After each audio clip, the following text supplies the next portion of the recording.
మీతో చెప్పుచున్నాను, లోకములో మీకు శ్రమ కలుగును. ఆయనను ధైర్యం తెచ్చుకొనుడి, నేను లోకమును జయించాను.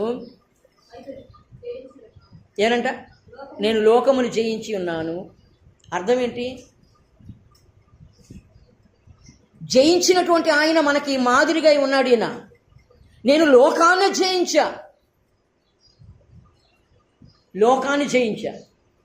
కానీ నువ్వు లోకం దగ్గరకు వచ్చేసరికి ఓడిపోతున్నావు. ఆయన లోకాన్ని జయించాడు. ఆయన దగ్గరికి ఎన్ని ఆశలు వచ్చిందో తెలుసా?